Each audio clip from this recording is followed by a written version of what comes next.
오늘은 신앙의 유산이라는 제목으로 함께 은혜를 나누고자 합니다.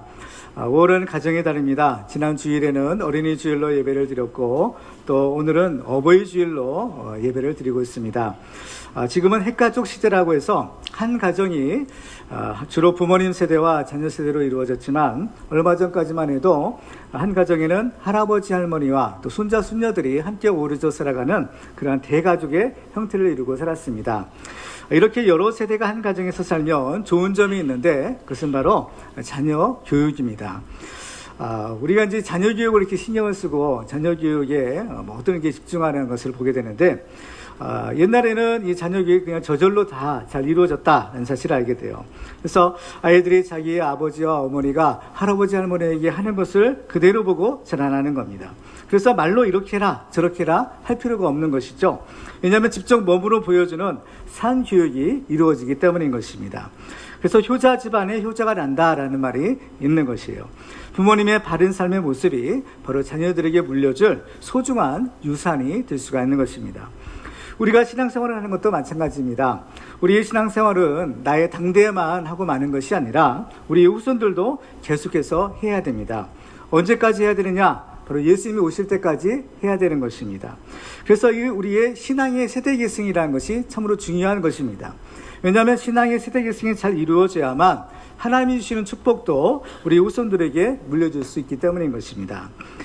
우리 사람이 행복한 삶을 살려면 복을 받아야 되는데 그 복은 복의 근원 되시는 하나님이 주시는 것입니다. 그러면 어떻게 하면 하나님께서 주시는 복을 우리가 받을 수 있을까요? 두 가지 방법을 생각해 볼 수가 있는데 하나는 자기가 열심히 신앙생활을 해서 복을 받는 것입니다. 그리고 또 한 가지는 바로 부모님이나 그 조상들이 물려주는 복을 또 이어받는 것이에요. 그래서 하나님이 주시는 축복은 당대에만 머무르는 것이 아니라 후손들에게까지 물려줄 수 있는 그런 특징이 있는 것을 볼 수가 있는 것입니다. 그래서 정말 우리가 우리 자녀들을 사랑한다. 우리 자녀들을 위해서 정말 부모님이 뭔가 해주겠다. 그러려면 바로 우리가 하나님을 잘 경유하여 하나님의 복을 받는 것입니다. 성경에 보면 아브라함이 하나님을 믿었을 때 그는 하나님의 복을 받았습니다. 복의 근원이 되는 복을 받았고 그야말로 천대에 이르는 축복을 후손들에게 유산으로 물려주었죠. 그래서 아브라함의 후손들이 다 아브라함 때문에 복을 받았다라고 성경은 기록하고 있습니다. 한 세대가 그 다음 세대에 물려주는 것을 가리켜서 유산이라고 합니다. 어떤 부모님은 자녀들에게 많은 돈이나 또 땅을 물려주기도 하고 또 어떤 사람은 이와 반대로 그 자녀들이 감당할 수 없는 많은 빚을 또 물려주기도 합니다. 근데 영적인 측면에서 볼 때 우리가 우리 후손들에게 물려줘야 될 제일 중요한 유산이 있는데 그것이 바로 믿음의 유산, 신앙의 유산인 것입니다. 그러면 우리는 어떻게 해야만 신앙의 유산을 우리 후손들에게 물려줄 수 있을까요? 오늘 본문에는 두 가정의 이야기가 나옵니다. 한 가정은 좋은 신앙의 유산을 후손에게 물려주었고 또 한 가정은 그렇지 못했습니다. 그 결과 한 가정에서는 위기에 빠진 나라를 구하는 하나님의 사람이 나왔고 또 한 가정에서는 오히려 나라를 도탄에 빠뜨리고 귀한 축복을 잃어버리게 한 그런 페륜 아들이 나왔던 것을 보게 됩니다. 오늘 말씀을 듣고서 우리들은 우리 자신이 먼저 복을 받아 복의 근원이 되고 우리의 신앙의 유산을 우리 후손들에게까지 물려주어서 천대에 이르는 축복의 명문 가문들이 다 되시기를 주님의 이름으로 축원합니다. 오늘 말씀을 통해서 우리들은 그 비결을 살펴보고자 하는데 세 가지로 우리가 요약을 해보고자 합니다. 첫째로는 축복에 따른 사명을 감당해야 됩니다. 우리가 후손들에게 좋은 것을 물려주기 위해서는 먼저 우리 자신이 신앙생활을 잘해서 하나님 주시는 복을 받아야 됩니다. 왜냐하면 우리가 가진 것이 있어야 줄 수 있기 때문인 것입니다. 근데 우리가 이 하나님의 복을 받는 데 있어서 주의해야 될 것이 하나 있는데 그것은 바로 하나님이 주시는 축복에 따른 사명을 감당해야 된다라는 것입니다. 그 이유는 그 축복에 따른 사명을 감당해야만 하나님이 주시는 축복이 진짜 나의 것이 될 수 있기 때문인 것입니다. 하나님은 참 좋으신 분이죠. 만복의 근원이 되시는 분이신 겁니다. 그렇기 때문에 하나님은 우리 모든 사람들에게 복 주기를 원하시고 또 하나님께 기도하고 구하는 사람들은 다 하나님의 복을 주시는 겁니다. 그렇기 때문에 하나님을 믿는 사람들은 다 복을 예외 없이 받았고 또 지금도 받고 있고 앞으로도 받을 것입니다. 그런데 하나님께서 우리에게 복을 주실 때에는 축복만 주는 것이 아니라 동전의 양면과 같이 축복에 따른 사명도 함께 주시는 것입니다. 그래서 믿음을 가지고 그 축복에 따른 사명을 감당하게 되면 그 축복이 이제 진짜 나의 것이 되는 겁니다. 나의 것이 되어야만 그것을 다른 사람에게도 주고 후손들에게도 물려줄 수 있는 거죠. 만약 그렇게 하지 못하면요, 축복은 주지만 그 축복을 받을 수가 없는 겁니다. 그러니까 밑 빠진 독에 물 붓기라는 말이 있듯이 아무리 하나님께서 복을 부어주셔도 그것을 받아낼 수가 없으니까 다 흘러가고 내 것이 될 수 없다라는 것입니다. 오늘 본문에는 이 엘리사장의 가문의 이야기가 나오는데, 엘리는 이스라엘 제사장이었고 또 그 아들들도 바로 제사장이었습니다. 제사장의 직분은 자기가 하고 싶다고 해서 할 수 있는 것이 아니라 바로 조상들로부터 이렇게 내려받는 것입니다. 이것은 하나님께서 레위 지파 중에서도 특별히 아론과 그의 후손들에게 주시는 특권이자 거룩한 의무이기도 했습니다. 그래서 이것은 아무나 할 수 있는 것이 아니라 하나님이 주권적으로 택하신 사람만이 하는 거죠. 그래서 아론의 쌍난 지팡이에서 보여주는 것처럼 이건 하나님의 주권적인 선택인 겁니다. 그래서 이것은 바로 장차 하나님께서 예수 그리스도를 통해서 우리를 구원하시는 이 구원의 원리를 우리에게 또한 설명해 주고 있는 것과 같은 것입니다. 근데 이 엘리가 그 귀한 제사장의 직분을 받았음에도 불구하고 그 직분을 잘 감당하지 못하는 거예요. 그러니까 그 직분을 또한 물려받은 아들들도 악행을 행하다가 결국에는 다 망하게 되는, 그래서 제사장 직분도 빼앗기는 그런 결과를 가져오는 겁니다. 오늘 본문에는 이와 대조적으로 새로 제사장 직분을 얻은 사람이 등장하는데 그 이름은 바로 사무엘입니다. 성경에는 사무엘보다 먼저 그의 어머니인 한나를 소개하고 있어요. 왜냐하면 사무엘이 있기 이전에 먼저 한나가 있어야만 했기 때문인 것입니다. 한나는 이 사무엘 가문에 바로 이 복을 가져다 준, 그야말로 복의 근원이 되는 사람이었습니다. 근데 본래 한나는 아이를 낳지 못하는 여자였죠. 아이를 낳지 못한다. 지금도 이제 아이를 낳는 것은 굉장히 큰 축복이지만 옛날 구약 시대에는 아이를 낳는 것은 여자가 해야 될 가장 중요한 일 중에 하나였습니다. 성경에 보면 자녀들은 하나님이 주시는 축복이다라고 하죠. 시편 127편에 보면 보라 자식들은 여호와의 기업이요 태의 열매는 그의 상급이로다 라고 했어요. 하나님의 축복의 열매, 자식으로 낳았다는 겁니다. 근데 아이가 없다, 이것은 아직 복을 받지 못했다, 복받지 못한 사람이다, 이런 것을 의미했던 거예요. 물론 이제 하나님이 주신 축복이 꼭 자녀의 축복만은 아니에요. 여러 가지 축복도 있고, 또 우리가 육신의 자녀를 낳지 못한다 하더라도 전도에서 영적인 자녀들을 많이 낳는 것은 또한 이와 동일한 축복을 받는 것입니다. 그런데 어찌됐든 간에 그때 이제 한나는 아이를 낳지 못하니까 많은 괴로움을 당해요. 그래서 정말 하나님 앞에 이 눈물의 기도를 드립니다. 간절히 하나님 앞에 기도해서 하나님께서 그 기도를 들으시고 응답해 주셔서 한나가 아이를 낳게 되는 거예요. 더군다나 아들을 낳는데 그 아이가 바로 사무엘이었던 것입니다. 근데 이 한나가 사무엘을 낳기 전에 하나님께 서원한 것이 있어요. 그 뭐냐면 약속한 것이라는 거예요. 사무엘상 1장 10절에 보면 그 장면을 이렇게 기록하죠. 한나가 마음이 괴로워서 여호와께 기도하고 통곡하며 서원하여 이르되 만군의 여호와여, 만일 주의 여종의 고통을 돌보시고 나를 기억하사 주의 여종을 잊지 아니하시고 주의 여종에게 아들을 주시면 내가 그의 평생의 그를 여호와께 드리고 삭도를 그의 머리에 대지 아니하겠나이다. 하나님께서 내게 아들을 낳게 해주시면 그 아들을 하나님께 드리겠습니다. 바치겠다는 거예요. 그러니까 하나님의 종으로 이제 헌신하게 하겠다, 이런 뜻인 겁니다. 이것은 무슨 뜻인가 하면 하나님이 주시는 축복에 따른 사명을 감당하겠다는 겁니다. 아들은 자녀는 축복이라고 했어요. 축복을 주셨는데 하나님이 그 아들을 왜 주셨을까? 그 아이를 통해서 하나님이 하시고자 하는 일이 있을 것이다. 그죠? 그 때문에 그 아이는 특별한 아이요, 또 하나님이 일을 하기 위해서 하나님께서 특별하게 나에게 주신 아들이기 때문에 이 아들을 나의 소유로 삼지 않고 하나님께 드려서 하나님의 그 일을 하도록 하겠다. 그러니까 축복에 따른 사명도 감당하겠다. 바로 이 서원을 하나님께 드린 것입니다. 그때 한나가 정말 기도해서 아들을 딱 낳게 되는 거예요. 근데 그 아들을 어떻게 했느냐? 젖을 딱 떼고 나서 바로 하나님께 딱 바치는 겁니다. 이렇게 바쳤다는 것은 바로 이 하나님의 성전을 섬기는 그 지장에게 맡겨서 그 아이를 하나님을 섬기는 사람이 되었다는 사실인 겁니다. 한나가 이렇게 하나님의 축복을 받고 또 그 사명을 감당했을 때에 하나는 위대한 사무엘을 낳은 어머니가 되는 그런 복의 근원이 되는 겁니다.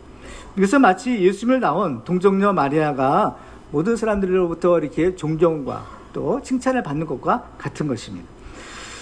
그런데 가장 귀한 것을 함께 바친 거예요. 그죠? 내게 있는 향유 옥합 주께 바칩니다. 우리가 이 찬양을 드렸는데 정말 한나에게서는 가장 귀한 것을 함께 바친 거죠.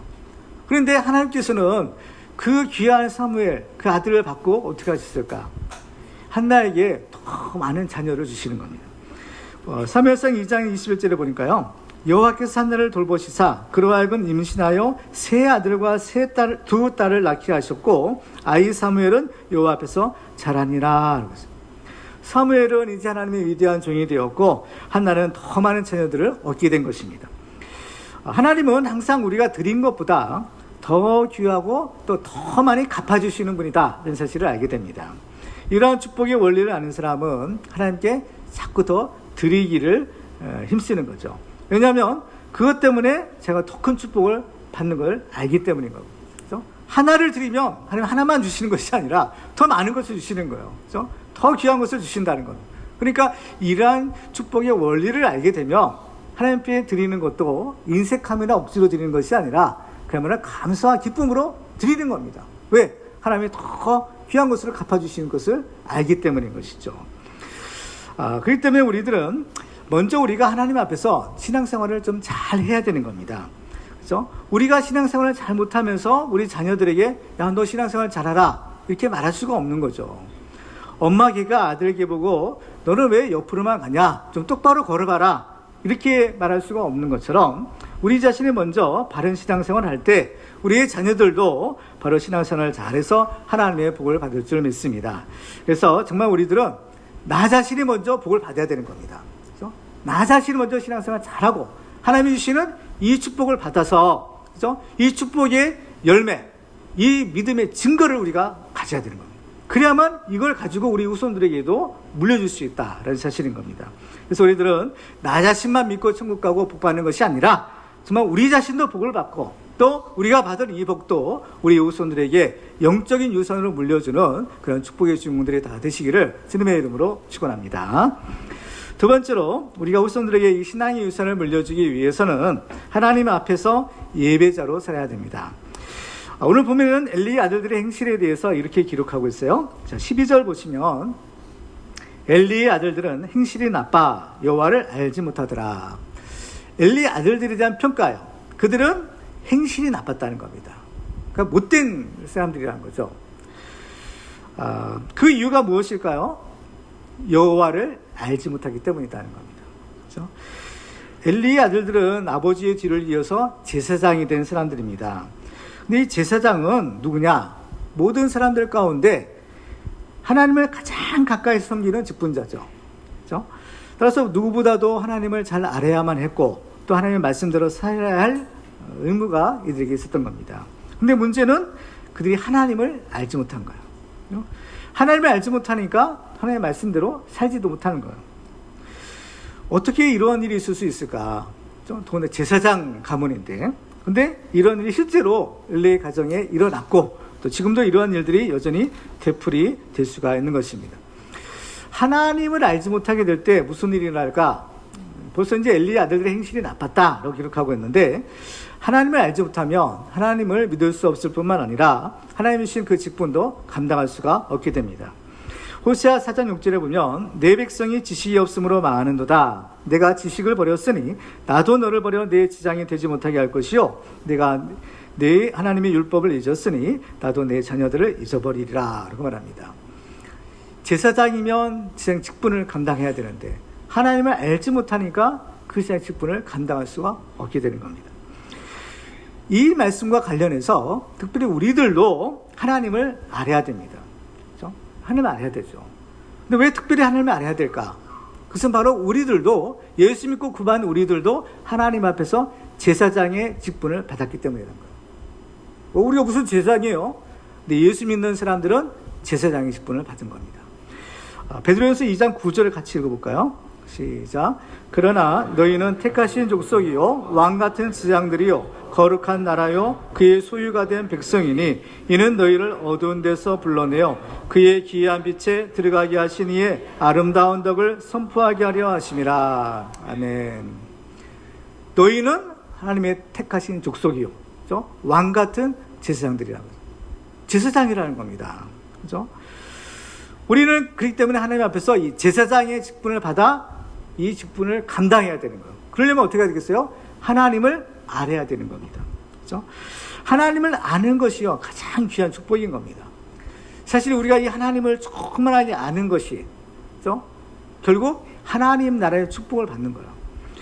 이사야서 11장 9절에 보면 내 거룩한 산 모든 곳에서 해됨도 없고 상함도 없을 것이니 이는 물이 바다를 덮음같이 여호와를 아는 지식이 세상에 충만할 것입니다. 이 천국이 뭐냐?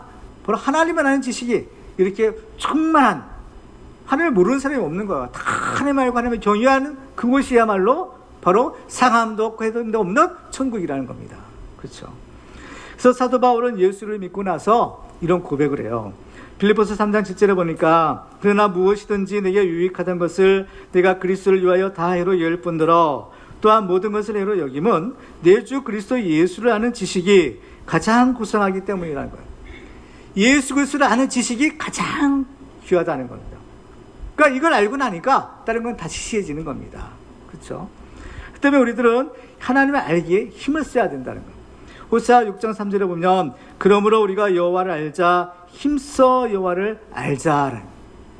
우리가 하나님을 알게 되면 어떻게 될까요? 어떤 삶을 살게 될까요? 우리가 하나님을 알게 되면 이제 자연히 하나님께 예배하는 삶을 사는 겁니다. 구약 시대에 제사장이 해야 될 가장 중요한 임무가 있는데 그것이 바로 하나님께 제사 드리는 일을 하는 거예요. 그렇죠? 제사는 지금의 예배 드리는 겁니다. 근데 지금 엘리의 아들들은 하나님을 알지 못했기 때문에 하나님께 드리는 제사를 드릴 수도 없고 오히려 그 제사를 멸시하는 죄를 지게 되었다는 거예요. 자, 17절 보세요. 이 소년들의 죄가 여호와 앞에 심히 금은 그들의 여호와의 제사를 멸시함이었더라. 제사를 맡아서 제사를 주관해야 될 제사장이 오히려 하나님의 제사를 멸시하는 죄를 짓는 거예요. 성경은 그들의 죄가 하나님 앞에서 심히 컸다라고 기록하고 있는 겁니다. 우리가 신앙생활할 때 조심해야 될 것이 한 가지가 있어요. 그것은 뭐냐면은 우리가 철저하게 예배 중심의 삶을 살아야 된다는 겁니다. 그렇죠? 그냥 대수롭지 않게 주일을 빼먹고 또 예배를 소홀히 하는 것은 하나님 앞에서 큰 죄인 것을 알아야 됩니다. 그래서 우리가 예배에 실패하게 되면요, 자칫 인생에도 실패할 수가 있어요. 근데 예배에 성공하면 반드시 그 인생도 성공하게 되어 있는 것입니다. 그래서 예배에 성공해서 복을 받은 사람이 바로 오늘 본문에 등장하는 사무엘인 것입니다. 여호와의 제사를 멸시한 엘리 지장의 아들들에 비해서 사무엘은 어려서부터 성전에서 하나님을 섬기는 삶을 사는 거야. 오늘 18절에 보니까 사무엘은 어렸을 때 세마포 에봇을 입고 여호와 앞에서 섬겼더라 라고 했어요. 한나가 이 사무엘을 하나님께 바쳤잖아요. 근데 이것이 사실은 그 사무엘에게는 이게 축복이었던 겁니다. 만약에 한나가 이 아이는 내 아이, 어떻게 해서 얻은 낳은 아들인데 하면서 이 사무엘을 끼고 만약에 살았다 하면 어떻게 됐을까요? 물론 그 나름대로의 어떤 복을 받으며 살았을 수도 있어요. 근데 한나는 그렇게 하지 않고 이 아이는 하나님의 아들이다, 하나님의 사람이다, 그러니까 내가 소원한 대로 이 약속을 지키고 하나님께 드려야 되겠다, 그래서 하나님께 바친 겁니다. 그러면 이 아이는 누구의 아들이 돼요? 하나님의 사람, 하나님의 아들이 된 겁니다. 수요. 그러니까 이 사무엘이 어디서 자라느냐? 하나님의 집인 성전에서 자라는 거예요. 그 성전에서 자라면서 무엇을 배웠겠어요? 예배하는 것을 배우는 겁니다. 성전에서 뭐 합니까? 제사 드리고 예배 드리는 거잖아요. 그러니까 이 사무엘이 아주 어렸을 때부터 어떻게요? 예배 보는 것을 보고 자라는 거예요. 예배하는 거구나. 그렇죠? 예배하는 거. 이 예배하는 것이 왜 이렇게 중요하냐? 여러분들이 지금 이 자리에 너무 잘 오신 겁니다. 여러분들이 이 자리가 정말 중요한 축복의 자리예요. 하나님은 누구를 축복하시느냐? 예배하는 자를 찾으시고 예배하는 자를 축복하신다고 했어요. 그러니까 이 자리에 있는 거, 예배하는 자리에 있다는 것은 내가 하나님께 복 받는 지금 자리에 있다, 하나님이 주신 복을 받는다, 이것을 의미하는 겁니다. 그렇죠? 자, 요한복음 4장 23절을 같이 읽도록 하겠습니다. 시작. 아버지께 참되게 예배하는 자들은 영과 진리로 예배할 때가 오나니 곧 이때라. 아버지께서는 자기에게 이렇게 예배하는 자들을 찾으시느니라. 아멘. 하나님은 누구를 찾으세요? 예배하는 자를 찾으신다는 거예요. 왜 찾으시겠어요? 그렇죠. 복 주시기 위해서 찾으시는 겁니다. 하나님은 우리에게 복 주기를 원하시는 분이에요. 우리를 사랑하시는 분인 겁니다. 어떻게 해서든 우리에게 복을 주시고자 원하시는 거예요. 근데 어떤 사람이 복을 받아요? 예배하는 사람이 복을 받는 거예요. 하나님은 예배하는 자를 찾으시는 겁니다. 예배하는 자에서 복 주시는 분인 거예요. 그 때문에 예배 드리는 것이야말로 가장 큰 축복의 비결인 겁니다. 그래서 성경을 보면 그 믿음의 선진들 있잖아요. 아브라함, 이삭, 야곱 같은 그런 위대한 믿음의 족장들. 이 사람들 특징이 하나 있어요. 그 뭐냐? 예배 중심의 삶을 사는 겁니다. 이들은 어디를 가든지 제일 먼저 단을 쌓았다는 거예요. 이 단이 뭐냐? 제사 드리기 위한 단을 쌓는 겁니다. 그러니까 하나님께 예배 드리는 거예요. 그래서 항상 삶의 중심이, 우선순위가 뭐냐? 예배하는 겁니다. 그래서 무엇을 하든지 어디를 가든지 먼저 하나님께 탁 단을 쌓고 예배 드리는 겁니다. 왜? 이것이 하나님께 복받는 비결을 알았기 때문인 거죠. 그래서 우리가 이렇게 예배하는 삶을 살아야 되는데, 이 예배에 성공하는 삶을 살기 위해서는 한 가지 우리가 기억해야 될 것이 있어요. 그건 뭐냐면은 우리가 항상 하나님 앞에 있다라는 사실을 잊지 말아야 되는 겁니다. 엘리의 지장의 아들이나 사무엘이나 똑같이 하나님의 성전에서 그 섬기는 일을 하며 자라는 겁니다. 그렇죠? 근데 이들의 운명이 서로 갈려요. 그렇죠? 정반대로 갈리죠. 무엇이 이들의 운명을 서로 다르게 만들었을까요? 그것은 바로 하나님 앞에서라는 코람데오의 신전 의식의 차이인 겁니다. 엘리의 아들들은 하나님의 일을 하면서도 자기들이 하나님 앞에 있다라는 사실을 알지 못해요. 그렇지만 그러니까 어떻게 해요? 하나님이 앞에 있다는 사실을 알지 못하고, 하나님을 알지 못하니까 하나님을 두려워하지 않는 겁니다. 왜 하나님을 알지 못하는 것이 문제냐?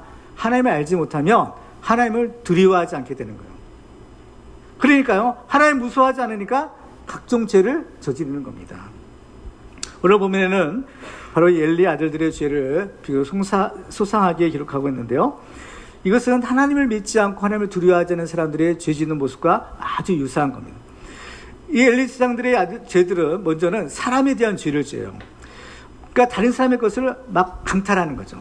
자, 13절과 14절에 보니까 그 지장들의 백성이 행하는 관습은 이러하니 곧 어떤 사람이 제사를 드리고 그 고기를 삶을 때에 지장의 사환의 손에 쇠살 갈고리를 가지고 와서 그것으로 냄비에나 솥에나 큰 솥에나 가마에 찔러 넣어 갈고리에 걸려 나오는 것은 지장이 자기 것으로 가지되 실로에서 그것에 온 모든 이스라엘 사람에게 이같이 할 뿐 아니라. 자, 여기 보면 우리가 이제 제사를 드리는데 제사는 몇 가지 방법이 있는 겁니다.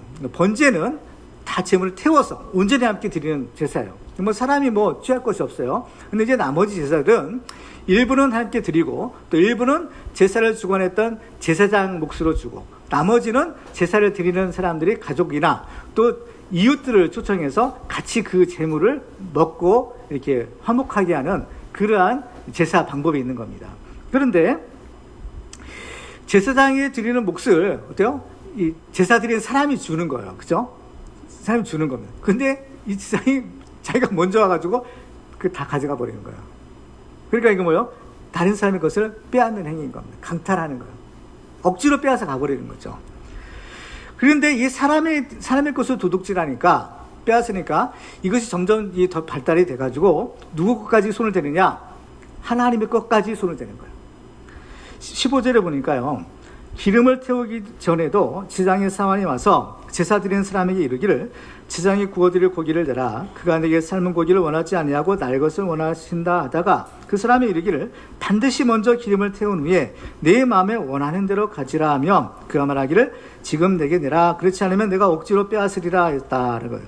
자, 이거 보니까 막 제사도 드리기 전에 막 빼앗아 가보려고 하는 거예요. 제물을. 그러면 제사를 드릴 수가 없잖아요. 그러니까 그러면 좋다. 그러면 하나님께 드릴 몫이 있는 거예요. 그 보면은 어떤 그 제물의 그 기름 부분이에요. 콩팥 그 부분에 있는 기름 부분은 사람이 먹지 말고 그걸 떼어서 그걸 먼저 하나님께 먼저 드리고 바치고, 그죠? 나머지 제사장들 먹주고 나머지 이제 나눠 먹는 겁니다. 그런데 그러니까 참 막 억지로 뺏으려 하니까 그러면 좋다. 그러면 하나님께 드릴 목만, 그죠? 그래서 목만 요만 떼놓고 그 다음에 너희들 만들어 가져가라. 이것까지 양보를 한 거예요. 근데 어때요? 그것까지 양보를 안 하는 겁니다. 그죠? 아니다. 그것까지 때려라는 거예요. 그러니까 이거는 이 제물에도 보면 몫이 다 다른 겁니다. 하나님께 드려야 될 몫이 있고 지장 몫이 있고 자기들이 가져야 될 몫이 있는 거예요. 구별인 겁니다. 거룩인 거예요. 그런데요, 이걸 다 무시해버리는 거예요. 그러니까요, 사람의 것만 도둑질하는 것이 아니라 하나님 것까지 도둑질하는 그러한 죄를 짓는 거죠. 그러니까 17절에 보면 이 소년들의 죄가 여호와 앞에 심히 크면 그들의 여호와의 제사를 멸시함이었다라고 기록합니다. 이러한 사람들에 비해서 사무엘은 어땠을까요? 사무엘은 하나님의 성전에서 하나님 앞에서 자라요. 이 사무엘에 대한 성경의 기록을 보면요, 특징이 있어요. 뭐냐? 하나님 앞에서 자라고 하나님 앞에서 섬겼다라는 거예요. 그러니까 하나님 앞에서라는 말이 사무엘에 꼭 붙는 겁니다. 그래서 자 18절과 21절 한번 같이 읽어볼까요? 시작. 사무엘은 어렸을 때 세마포 에봇을 입고 여호와 앞에서 섬겼더라. 여호와께서 한나를 돌보시사 그로 하여금 임신하여 세 아들과 두 딸을 낳게 하셨고 아이 사무엘은 여호와 앞에서 자라니라. 누구 앞에서요? 여호와 앞에서. 여호와 앞에서 자라고 여호와 앞에서 섬기고 항상 모든 일이 어떻게 해요? 하나님 앞에서 하는 거예요. 하나님 앞에서.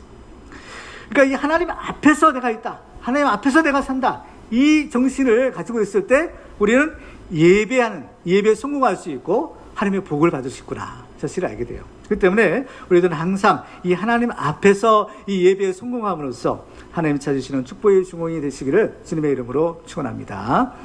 마지막으로 우리 후손들에게 이 신앙의 유산을 물려주기 위해서는 하나님을 가장 우선순위에 두어야 합니다. 오늘 본문에는 엘리 집안의 죄가 무엇인지를 구체적으로 우리에게 소개하고 있는데 한마디로 말하면 그것은 하나님보다 자기를 우선순위에 두는 거예요. 엘리 아들들의 죄가 무엇이었는가 하면 엘리 아들들은 그 죄를 계속해서 반복해서 지키게 되는 거예요.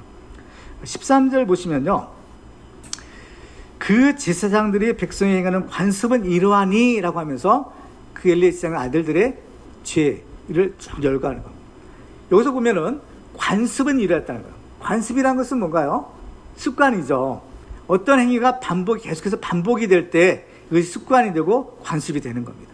그러니까 이 엘리의 아들들은 죄를 한 번만 짓고 만 것이 아니라 똑같은 죄를 계속해서 반복해서 짓는 거예요.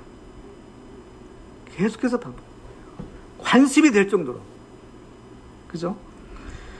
그들에게서의 모든 일의 우선순위는 오직 자기를 위한 것이었고 모든 일의 판단 기준도 자기에게 유익이 되느냐 그렇지 않느냐 여기에 달린 겁니다. 하나님 이거 생각도 안 하는 거예요. 그죠? 오직 자기가 나를 위해 유익이 되냐 아니냐 이게 이런 사람은 자기가 하나님의 자리를 차지하고 있는 것이어서 자기 자신을 하나님보다 더 중요하게 여기는 삶을 사는 거죠. 그러니까 우상이 뭐예요? 하나님보다 더 소중하게 여기는 것이 우상인데 우상이 바로 자기인 겁니다. 바울은 이런 사람들에 대해서 빌립보서 3장에서 이렇게 얘기를 하죠. 내가 여러 번 너에게 말하였거니와 이제도 눈물을 흘리며 말하노니 여러 사람들이 그리스도의 십자가의 원수로 행하느니라. 그들의 마침은 멸망이요 그들의 신은 배요 그 영광은 그들의 부끄러움이 있고 땅의 일을 생각하는 자라. 그들의 신이 배라는 거예요. 자기 배만 배부르기 위해서 모든 것을 우선순위가 여기에 있는 거죠. 우리말 속담에 바늘도둑이 소도둑이 된다라는 말이 있는 것처럼 이 작은 죄를 회개하지 않으면요 나중에는 더 큰 죄를 지게 되는 거예요. 지금 이 죄를 회개하지 않고 계속 반복해서 관습이 될 정도로 이 죄를 반복하는 거예요. 그렇죠? 그러니까요 이제는 그 죄가 점점 더 심한 죄를 짓는 거예요. 앞에서는 도둑질한 죄에 대해서 말했죠. 이제는 뭐냐? 성적인 타락의 죄. 자 22절에 보면요 엘리가 매우 늙었더니 그의 아들들이 온 이스라엘에 행한 모든 일과 회막문에서 수정들은 여인들과 동침하였음을 듣고 성적인 타락까지 가는 겁니다.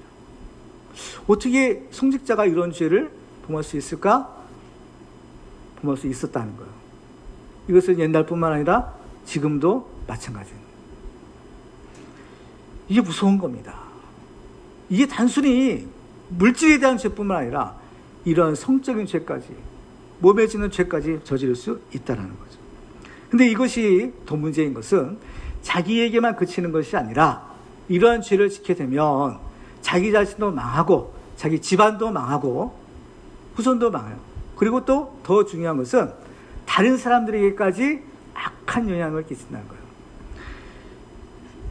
사무엘상 2장 24절에 보면 엘리가 그 아들들에게 말합니다. 네 아들들아 그리하지 말라. 내게 들리는 소문이 좋지 아니하니라. 너희가 여호와의 백성으로 범죄하게 하는도다. 제사장들은 지도자예요. 지도자가 죄를 범하면 그 영향력이 그 백성들에게 다른 사람에까지 미치게 되는 겁니다. 제사장도 저런 짓 하는데 우리야 뭐 하면서 죄를 쉽게 여기는 거죠. 백성으로 죄를 범하게 하는 거예요. 범죄하게 한다는 겁니다. 이게 무서운 죄인 거죠. 아주 무서운 책임인 겁니다. 그 때문에 어떤 잘못을 딱 깨달았을 때, 책망받았을 때 즉시로 회개하고 돌이켜야 되는 거예요. 그렇지 않게 되면요, 진짜 이게 안 되는 겁니다. 근데 엘리 아들들은 어때요? 회개하질 않아요. 관습이 될 정도로 죄를 계속 반복하는 겁니다. 하나님이 왜 깨닫게 하지 않으셨겠어요? 그래서 알려주시는 겁니다. 알려주시는 거죠. 그러니까 결국 어떻게 될까요? 사무엘상 2장 25절에 보니까 사람이 사람에게 범죄하면 하나님이 심판하시려니와 만일 사람이 여호와께 범죄하면 누가 그를 위하여 간구하겠느냐 하되 그들이 자기 아버지의 말을 듣지 아니하였으니 이는 여호와께서 그들을 죽이기로 뜻하셨습니다. 우리가 어떤 잘못을 저질렀을 때 이것이 잘못이구나, 이것이 안 되는구나 깨닫는 것이 은혜인 겁니다. 우리의 양심을 통해서 깨닫게 하시고 주변의 사람들을 통해서도 환경을 통해서도 깨닫게 하시고 알게 하시는 겁니다. 모르는 것이 아니에요. 그럴 때요 즉시 회개하는 겁니다. 회개하면 하면 다 용서해 주시죠. 회복시켜 주시는 겁니다. 그런데요 문제는 그 마음을 완악하게 먹는 거예요. 알면서도 죄인 것을 알면서도 계속 그것을 반복하는 날. 그러면 어떻게 해요? 하나님이 그냥 포기해 버리시는 겁니다. 그러면 어떻게 될까요? 양심이 죽게 되죠. 잘못했다라는 생각조차 들지 않은 겁니다. 회개해야 되겠다는 이런 마음조차 들지 않은 거예요. 이게 무서운 겁니다. 그러면 어떻게 해요? 결국에는 멸망을 하는 겁니다. 결국은. 근데 이 엘리 아들들의 죄에 대해서는 그의 아버지인 엘리도 또한 책임이 있다는 사실을 알아야 돼요. 문제아는 없고 오직 문제 부모만 있다라는 말이 있죠. 비행을 저지른 문제아들이 있어요. 근데 걔들의 책임이 아니라는 거예요. 물론 그 자신도 책임이 있죠. 그러나 더 근본적인 문제는 부모에게 있다라는 것. 그러면 엘리에게는 어떤 문제가 있었을까요? 첫째는 자녀들의 죄를 알고도 바로잡지 않는 겁니다. 23절에 보면 그들에게 이르되 너희가 어찌하여 이런 일을 하느냐, 네가 너희 악행을 이 모든 백성에게서 듣노라 라고 했어요. 엘리가 모르는 것이 아니었거든. 다 알았던 겁니다. 알았어요. 그럼에도 불구하고 말로만 그렇게 해서 안 돼, 그렇게 하지 마, 이렇게만 하고 아무런 조치를 취하지 않는 거예요. 제사장으로서 이러한 죄를 지면 지상직분을 할 수가 없는 겁니다. 그러면 딱 지상직분을 어때요? 중단을 시키거나 박탈하거나 이런 일을 해야 되는 거예요. 그것이 자기도 살리고 백성도 살리는 거예요. 근데 아무런 조치를 취하지 않는 겁니다. 이건 엘리의 책임인 거예요. 제사장의 직분, 가장 중요한 제사의 직분인데 이 제사가 왜 중요하냐? 제사가 있어야만 죄의 문제가 해결받는 겁니다. 하나님과 우리 사람 사이에 죄가 있으면 다 막혀요. 축복도 막히고 모든 것이 다 막히는 겁니다. 안 되는 거예요. 그래서 이 죄가 해결돼야 돼요. 무엇으로 해결돼요? 제사. 피 있는 제사만으로 이 죄 문제가 해결되는 거예요. 그 일을 누가 합니까? 제사장이 하는 겁니다. 근데 제사장이 죄가 있으면 그 일 할 수 있어요? 없어요? 못하는 거예요. 그러니까요, 제사장이 먼저 타락하면 벌써, 그죠? 온 백성들이 다 타락하게 되는 겁니다. 그래서 이 성직자가 참 중요한 거예요. 그죠? 오직 이 일을 할 수 있는 사람만이 하나님 앞에서 제사장 직분을 감당하는 겁니다. 민수기서 25장에 보면 이스라엘 백성들이 큰 죄를 짓죠. 바로 성적 타락의 죄를 짓는 겁니다. 다 간음하는 죄를 짓죠. 모압 백성들, 그죠? 이런 사람들하고 다 행음하고 하나님의 큰 진노를 당해야 되는 거예요. 그때 비느하스가 딱 나서는 겁니다. 그때 하나님께서 모세에게 말씀하죠. 여호와께서 모세에게 말씀해 이르시되 지상 아론의 손자 엘라살의 아들 비느하스가 내 질투심으로 질투하여 이스라엘 자손 중에서 내 노를 돌이켜서 내 질투심으로 그들을 소멸하지 않게 하였도다. 그러므로 말하라. 내가 그에게 내 평화의 언약을 주리니 그와 그의 후손에게 영원한 제사장 직분의 언약이라. 그가 그의 하나님을 위하여 질투하여 이스라엘 자손을 속죄하였습니다. 속죄, 죄의 문제를 해결하는 거예요. 이게 가장 중요한 일인 겁니다. 비느하스가 바로 그 일을 해서 결국 어때요? 이스라엘 민족을 살리는 겁니다. 하나님의 진노 가운데 다 멸망받을 수밖에 없었던 그 이스라엘 사람들을 비느하스가 나서서, 그렇죠? 아무도 하고 싶지 않는 그 죄를 처단하는 그 일을 나서서 하는 바람에 바로 하나님께서 비느하스를 통해 이스라엘에서 죄를 사하는 은혜를 주신 겁니다. 자기도 살고 백성들도 살리는 그 일을 하는 겁니다. 근데 이 엘리는 그 일을 하지 않는 거예요. 자기 책임인 거예요. 그리고 엘리의 가장 근본적인 문제가 있는데 그것은 바로 하나님보다 자기 자녀를 더 중요하게 여긴 거예요. 29절을 보니까 이렇게 말합니다. 너희는 어찌하여 내가 내 조수에게 명령한 내 재물과 예물을 밟으며 내 아들들을 나보다 더 중히 여겨 내 백성 이스라엘 드리는 가장 좋은 것으로 너희들을 살지게 하느냐. 하나님이 가만히 침묵하고 계시는 것 같지만 하나님이 다 보고 계시는 겁니다. 다 보고 계시는 거예요. 어찌하여 내 아들들을 나보다 더 중히 여기느냐라고 말씀하는 겁니다. 그렇죠? 하나님보다 더 중히 여기는 것이 뭐예요? 우상인 거. 축복은 아들들은 축복이잖아요. 근데 축복이지만 그 축복을 주신 하나님보다 그 축복 자체를 더 중히 여기면 그것이 뭐예요? 우상이 되어버린 거예요. 그 사람에게는. 우상이 되면 어때요? 우상은 진멸해야 될 대상이 되는 겁니다. 그러니까 진짜 우리가 자녀들을 사랑하고 진짜 자녀를 위한다면 하나님보다 더 사랑하면 안 돼요. 항상 우선순위가 있는 겁니다. 응? 사랑하되, 그렇죠? 아끼되 하나님보다 더는 아니에요. 항상 우선순위는 하나님 제일 중요해요. 그것이 자기 자녀를 사랑하고 위하는 것이라는 겁니다. 그렇죠? 하나님이 엘리에게 경고하십니다. 30절 보니까 이렇게 말씀하죠. 같이 읽을까요? 시작. 그러므로 이스라엘 하나님 나 여호와가 말하노라. 내가 전에 내 집과 내 조상의 집이 네 앞에 영원히 행하리라 하였으나 이제 나 여호와가 말하노니 결단코 그렇게 하지 아니하리라.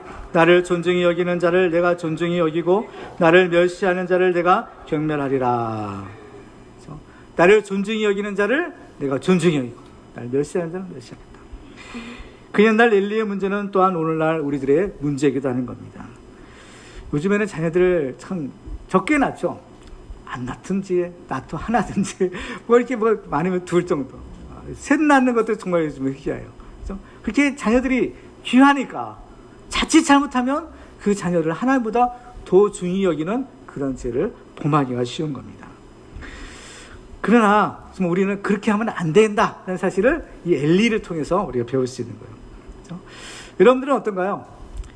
하나님이 주시는 축복이 중요합니까? 아니면 그 축복을 주시는 하나님이 더 중요합니까? 그렇죠? 뭐가 더 중요해요? 주신 하나님이 더 중요한 거죠. 주신 하나님이 더 중요한 거예요. 하나님을 더 존중히 여기면 어때요? 한 번만 받는 것이 아니라 계속해서 받을 수 있는 거예요. 그렇죠?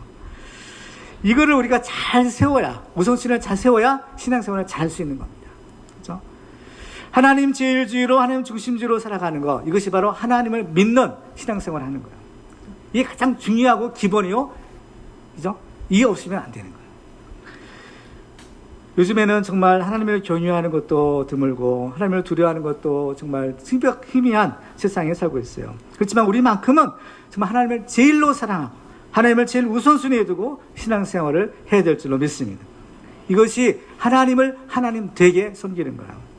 그러면요 반드시 하나님이 복을 주시는 겁니다. 왜냐하면 하나님은 행한 대로 갚아주시는 분이기 때문인 거죠. 그렇죠? 한나가 바로 그 주인공이죠. 한나는 그 축복보다도 축복을 주신 하나님을 더 존중히 여기는 사람이었던 거죠. 그 때문에 그는 하나님께 대한 약속을, 성원을 지키는 겁니다. 자기 소유로 삼지 않고 하나님의 것을 하나님께 드리겠다. 이 소원을 지키는 거예요. 한나가 사무엘을 하나님께 바칠 때 한나가 이런 그 장면을 기록하고 있어요. 사무엘상 1장 17절을 보니까요. 이 아이를 위하여 내가 기도하였더니 내가 구하여 기도한 바를 여호와께서 내게 허락하신지라. 그러므로 나도 그를 여호와께 드리되 그의 평생을 여호와께 드리나이다 하고 그가 거기서 여호와께 경배하니라. 그렇죠? 하나님이 내 기도를 들어주셨습니다. 내 수건을 들어주셨습니다. 그러므로 나도 하나님에 대한 약속을 지키겠습니다. 그렇죠? 그래서 하나님을 가장 우선순위에 두고 섬기면 하나님도 그 사람을 가장 우선순위에 두고 사랑하시고 축복해 주시는 겁니다. 그래서 이것이 우리가 복받는 비결이에요. 하나님을 가장 우선순위에 두고 가장 소중하게 여기고 섬겨요. 사랑하고 섬겨요. 그러면요 하나님도 그 사람을 가장 우선순위에 두고 축복하시는 겁니다. 그렇죠? 사무엘상 2장 35절에 보니까 하나님이 사무엘에게 주신 축복이 있어요. 뭐냐? 제사장 되게 하는 축복인 거예요. 내가 나를 위하여 충실한 제사장을 일으키리니 그 사람은 내 마음 내 뜻대로 행할 것이라. 내가 그를 위하여 견고한 집을 세우리니 그가 나의 기름 부음을 받은 자 앞에서 영구히 행하리라. 라고 했습니다. 사무엘은 본래 제사장이 아닌 겁니다. 사무엘의 집안 제사장이 아니에요. 그런데 사무엘이 제사장이 된 거예요. 이건 있을 수 없는 일이라는 거죠. 이거는 혈통에 의해서, 그죠? 세습에 의해서만 이어받을 수 있는 직분인데 아무런 제사장과 상관없었던 사무엘이 제사장의 직분을 받은 겁니다. 그리고 또 그 아들도 제사장이 됩니다. 이게 운명이 바뀌는 거예요. 왜 그랬을까요? 한나가 사무엘을 소원을 지키고 함께 드렸기 때문인 거예요. 그러니까 이것은 이제 더 이상 한나의 아들이 아니라 누구의 아들이에요? 하나님의 아들, 하나님의 사람이에요. 그래서 하나님께서 이를 딱 제사장으로 삼으시고 내가 너를 쓰리라. 하나님을 섬기는 자로 하나님께서 딱 축복해 주시는 겁니다. 이러한 축복을 받은 사람이 사무엘이고, 사무엘을 통해서 하나님이 위대한 일을 하시고 이스라엘 민족의 복을 받는 거예요. 그런데 사무엘만 이런 복을 받은 것이 아니라는 거예요. 중요한 것은 예수를 믿는 우리들도 바로 이러한 축복을 받았다는 겁니다. 아멘? 왜요? 예수를 믿는 우리들은 이제 거듭나 하나님의 자녀가 되었고 하나님의 자녀예요. 그죠? 우리를 어떻게요? 왕 같은 제사장 직분을 주신 겁니다. 사무엘만 복 받은 것이 아닌 겁니다. 바로 예수를 믿는 우리들이 바로 이 복을 받은 거예요. 이 어마어마한 하나님의 섬기는 왕 같은 제사장 직분을 우리가 받았더라고요. 그러니까 우리는 이 직분을 어때요? 이 직분을 받았기 때문에 중요한 것은 이 직분을 우리도 감당하고 우리 후손들도 어떻게요? 이 직분을 물려줄 수 있다는 거예요. 제사장 직분은 뭐라고 했어요? 세습이라고 했죠. 아버지가 제사장이면 자녀도 아들도 그 아들도 제사장인 거예요. 우리가 왕 같은 하나님의 제사장 직분을 받았으면 우리의 후손들에게도 이 직분을 물려줄 수 있을 수 없어요? 있다라는 겁니다. 이걸 물려줘야 되는 거예요. 이게 우리의 사명인 겁니다. 예수를 믿는 우리들은 너무 잘한 거예요. 너무 중요한 축복을 받은 겁니다. 그래야 우리의 또 하나의 사명은 뭐냐? 이걸 물려주는 겁니다. 신앙의 세대 계승. 이걸 해야만 이 귀한 하나님의 축복을 우리의 후손들이 물려받고 하나님의 주신 축복을 누려줄 수 있는 거예요. 그렇겠죠. 정말 우리가 하나님을 제일로 우선순위에 두고 섬기면 정말 하나님은 확실하게 우리를 축복해 주시는 겁니다. 이 하나님의 약속이요. 또 정말 이것이 모두 우리의 신앙의 선진들의 바로 증거인 겁니다. 그렇기 때문에 정말 우리들도 아브라함처럼 또 이 한나처럼 정말 우리 하나님 앞에 우리의 믿음, 인정받는 믿음, 하나님 앞에 정말 그죠? 축복받은 이 믿음을 가지고 우리 자신이 먼저 복을 받고 또 이 믿음을 우리 후손들에게까지 물려주는 그러한 축복의 주문들 다 되시기를 주님의 이름으로 축원합니다. 기도하겠습니다.